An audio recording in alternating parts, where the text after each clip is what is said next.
Hi, I'm Ian. The last time we were in the workshop, we built the carcass to the pine wardrobe. We glued up the panels for the sides and the top and bottom. We then assembled the case and built a face frame for it. Now what we want to do is put the finishing touches on this thing, including the two doors, the drawer, adjustable shelves, and also the trim that's going to go at the bottom and the top of the carcass. And the first thing I want to work on is the bottom trim. So let's get started on that right now. I want to cut a decorative cove on the top part of the baseboard trim for the wardrobe, and to do that I've installed a coving cutter in the shaper. Now with shapers, they have a lot of power, so it might be tempting to remove all the material for the cove in one pass, and while it physically can do that, you get a lot of tear out. So I'm actually going to take this in two passes, removing the bulk of the material with the first pass, and then just skimming off a little bit with the second pass, cleaning up any tear out.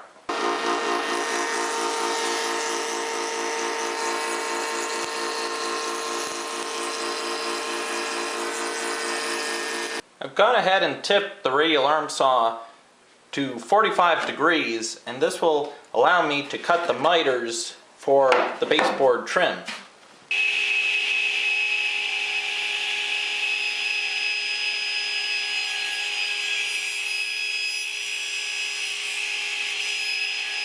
I took some time and laid out a decorative cutout for the bottom of each of the three trim pieces that'll go on the bottom of the wardrobe.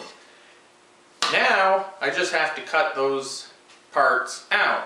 Now the best tool I have for cutting curved parts is the bandsaw. All I'm going to do is cut it out staying about 1/8 of an inch away from the pencil line, and that'll give me something to sand to afterwards using the drum sander on the drill press.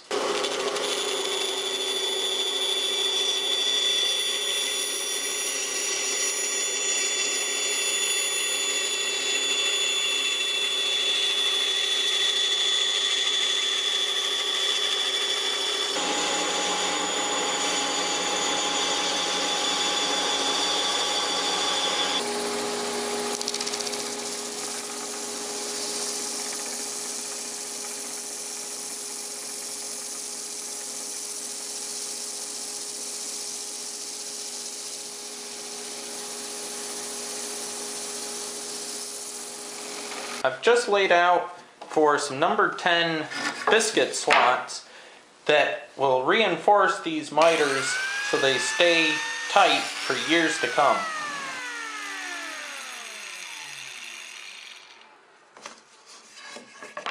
I've put the wardrobe back up on sawhorses to make it a little easier to attach the bottom trim. And the first thing I want to do is pre-drill some holes for 1¼ inch drywall screws to hold the trim on from the inside.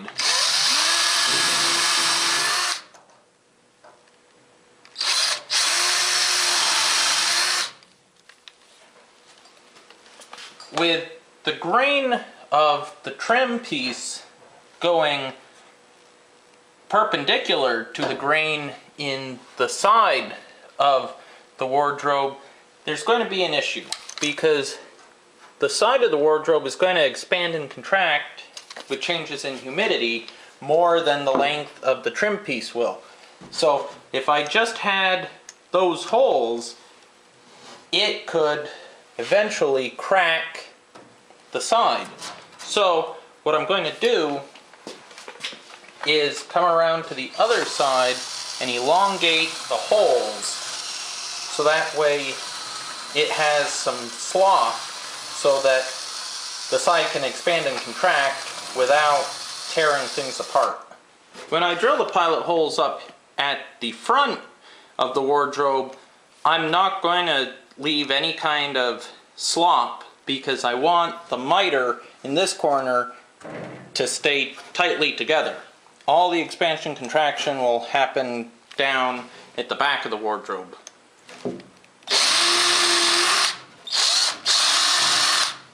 I don't want to glue it all the way along because it needs to expand and contract, but I do want this miter joint to stay together. So I'm going to put some glue on the miter joint and in the biscuit slot. Then I will put the number 10 biscuit in. I am going to put a little bit of glue right here. You don't have a super long cross grain situation right there, so I'm really not too worried about that little distance splitting. It's got the rest of the space to expand and contract.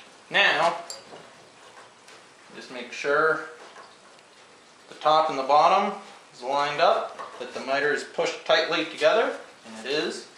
And now, I'm going to just tack it in place with a couple brads momentarily while I get the screws in. I've got the dado head set up in the table saw and it's ready to make a dado in the back of these pieces that will become the first part of a 3-piece system for the trim on the top of the wardrobe.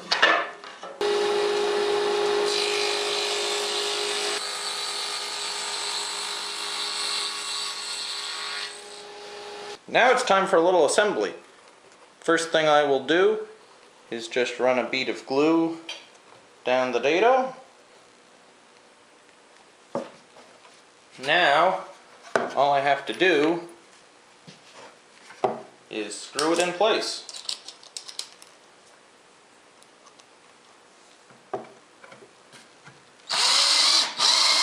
So here goes the first piece. I want to make sure the miter is lined up with the corner, and I cut a scrap piece at 45 degrees to help me line it up right about there. Now I'm going to screw it in place. No glue.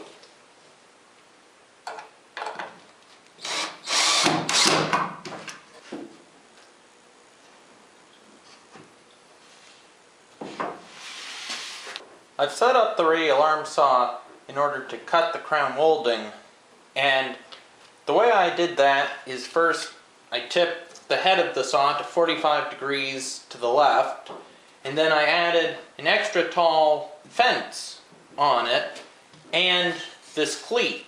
And what the fence and the cleat do is it gives me a way to accurately hold the crown molding in position. Now you'll notice something about the molding. It's upside down. So the way I have to think about it is the table of the saw is the top piece of the molding detail, and the fence of the saw is like the front of the case. So to keep it all straight, once I know I have to flip everything upside down, what I like to do is mark where I want the cut to be and then in which direction I want the miter to go, so that way I can kind of remember which way I need to swing the saw in order to make the cut.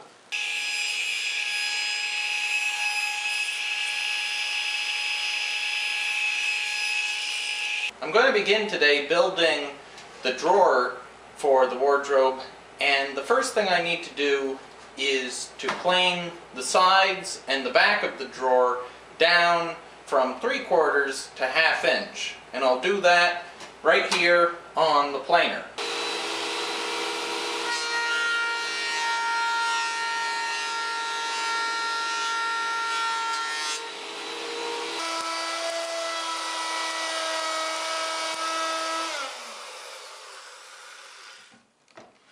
I've just started making a 3/8 by 1/2 inch deep rabbet all the way around 3 sides of the drawer front. And because that's a lot of material to take off in one go, I'm going to make it in 2 passes. To attach the drawer sides to the drawer front, I'm going to use half-blind dovetails. Now, we have to be careful how these things are put in the jig. And to keep everything straight, what I'm going to do is I'm going to number, this is going to be number 1, and so I'm going to also put a number 1 right here. So I know corner 1 goes with corner 1. At the other end, I'll put number 2 and number 2. Now comes the fun part. I take the front of the drawer, and I slide that in the top of the jig. I'm going to lock that down with it set back just a little bit. Now, the way I've got it set up is the way the manual says to do it, and that is to have the numbered corner, so this is the top of the drawer front, have that facing opposite the stop. So I've got the stop over here, it's butted up against the stop, the number is pointing away, and the inside of the drawer front is facing up.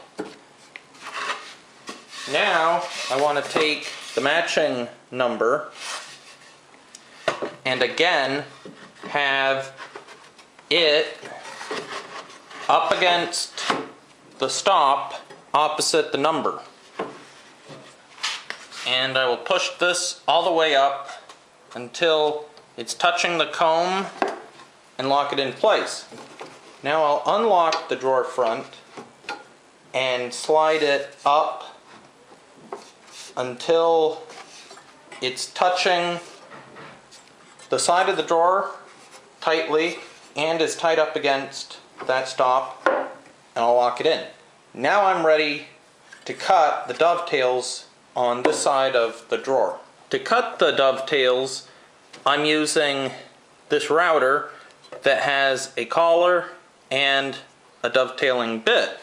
And the manual for the jig told me what size collar and what size bit to get to work with this 1/2 inch template.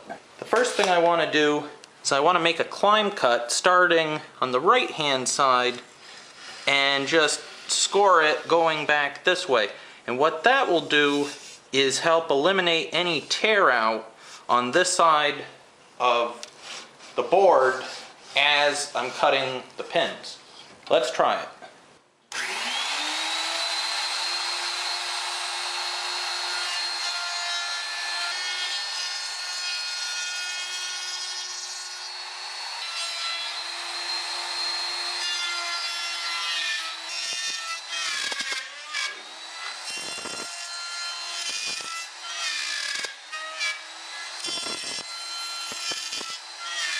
Now I'm going to cut the groove to receive the 1/4 inch plywood bottom for the drawer. And what I did is I want the groove to be in the middle of one of the tails. That way I won't see the groove when I assemble the drawer. And you'll notice that I'm using the standard combination blade on my table saw instead of the dado head. That's because the 1/4 inch plywood that I get at the home center is actually smaller than a 1/4 inch. And my dado head, the smallest it goes is 1/4 inch, so it would be too loose of a fit. So I'll use the regular saw blade and just make 2 passes.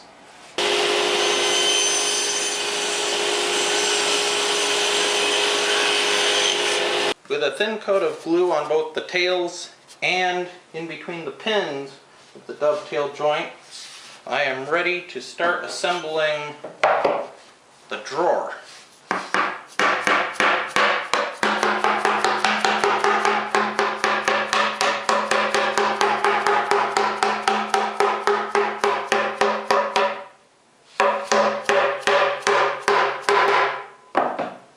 That's perfect. With the back of the drawer in the dado, I will keep it in place with a couple 1-inch brads until the glue dries.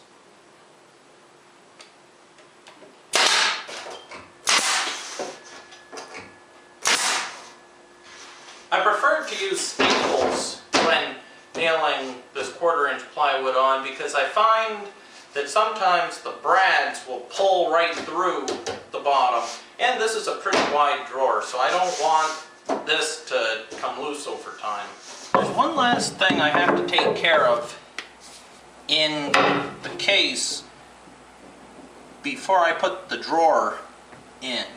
And that is to give it some guides so that way it doesn't angle one way or the other as you push it in or pull it out.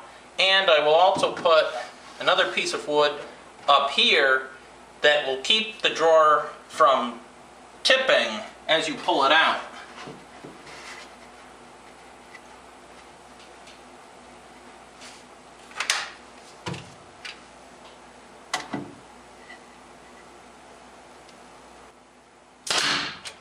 Now it's time for the moment of truth. Does the drawer fit?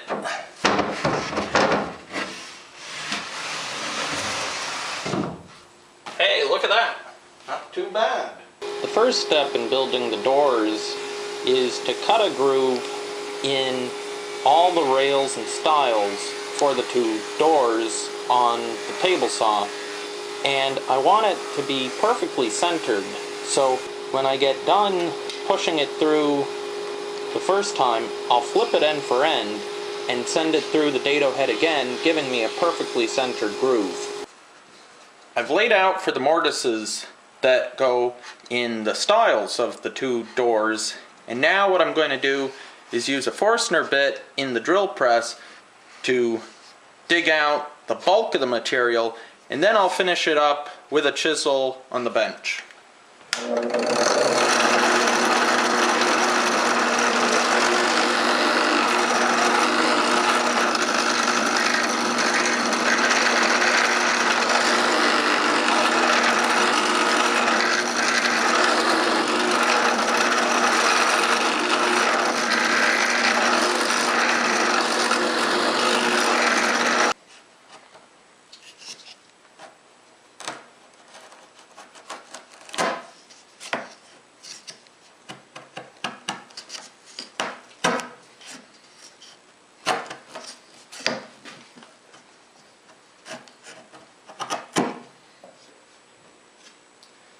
Now with a couple different sized chisels I can clean up the mortises. I've got the table saw set up to make the shoulder cuts for the tenons that will go on the rails for the doors. And all I did is I installed the miter gauge and I clamped a stop block to the fence. So that way all the shoulder cuts are in the exact same spot, making for a tight fitting joint.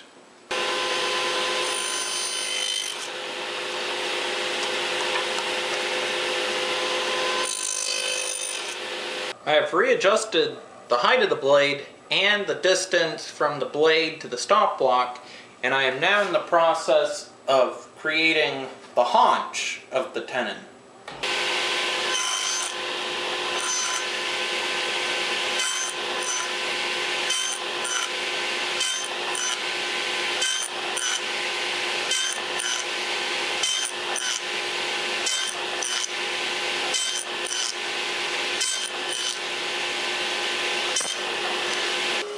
The bandsaw makes quick work of cutting the cheeks on the tenons.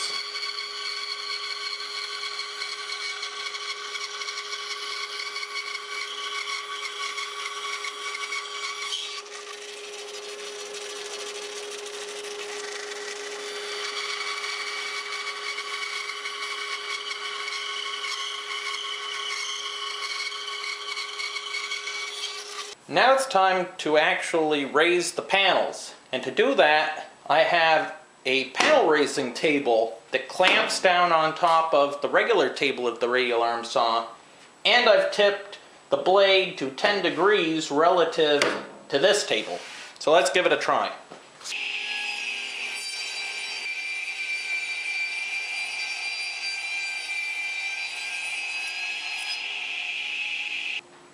The main benefit of the mortise and tenon joint is that it gives you so much surface area to apply the glue.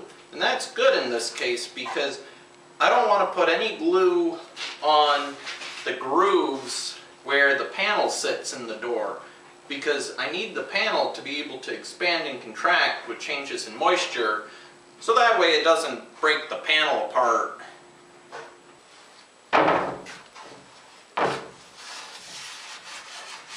Well, I can't ask for a better fit than that for the doors. Now let's build the shelves.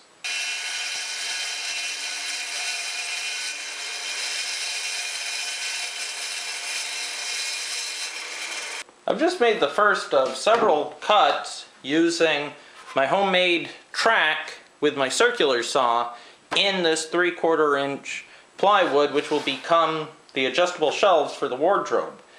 There's a couple things to keep in mind when cutting plywood with a circular saw. Because the teeth of the saw rotate this way and cut pulling up through the plywood, you tend to get splintering along the cut on the top of the plywood more so than on the bottom. So what I did is I put the good side of the plywood down, so that way any tear out that happens on the bad side of the plywood that you'll never see when it's a shelf. I really don't want to see the edges of the plywood shelves, so to hide them I made some 1/4 inch thick banding just out of pine like the rest of the wardrobe, and I'm just going to glue it in place and hold it there while the glue dries with some pins.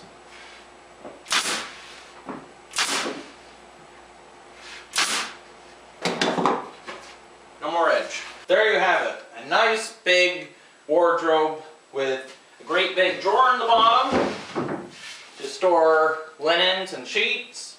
You have a nice big area that you can hang suits, dresses, whatever you need.